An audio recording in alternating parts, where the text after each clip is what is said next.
Hi, it's Tell Me More Tuesday, where I spend a couple minutes each week telling you a little something more about Usborne books and more.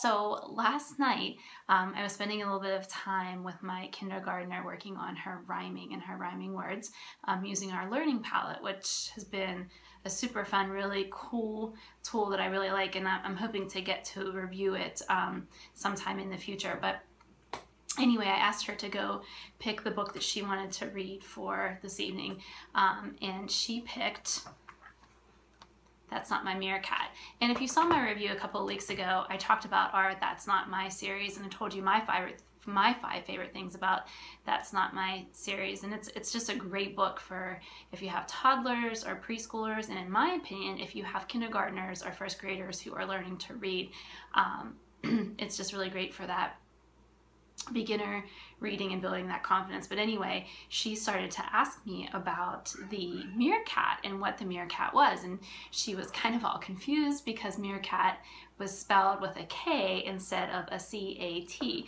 cat. So I went to our bookshelves and pulled out our Usborne World of Animals book. This book is a dazzling tour of the animal kingdom, takes you all over the globe, from tiny bugs on Himalayan peaks to hairy rhinos in the depths of the jungle. The very best of today's wildlife photography combines with fascinating text and links to recommended websites to reveal the magic and wonder of the animal world. So that's the first thing I want to point out to you. This is one of our nonfiction books, and it is internet linked. So on the various pages of the different regions and lands and animals that they talk about, they have some internet links there that you can use to explore the topic or the animal or the region a little bit further. So that's a great tool that comes with this book. The second thing is the photography is fantastic in this book. I mean, this is a really cool book, even as an adult, to look at, to maybe learn a new fact that you forgot about all those years ago in high school or college, geography class or biology class. But yeah, we really like this one, even though some of the information might be beyond what the kids are learning.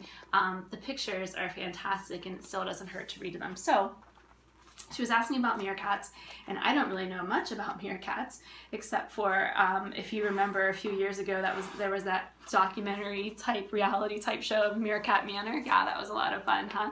I'll have to look it up on YouTube and see if I can find some old episodes. But anyway, I opened the book up to Africa, showed her where the meerkats are in South Africa, and then we proceeded to talk about them, and then we went on and read the That's Not My Meerkat book. So it was great to cross over between the two books for her, because she at first couldn't understand why the meerkat looked like this and it looked differently in the photograph, but then she was able to relate to the drawing here, and we talked about how the background on this book is the desert, and that in South Africa that is desert, and that's where the meerkats live. So it was a great combination to have. Let's see if there's any other.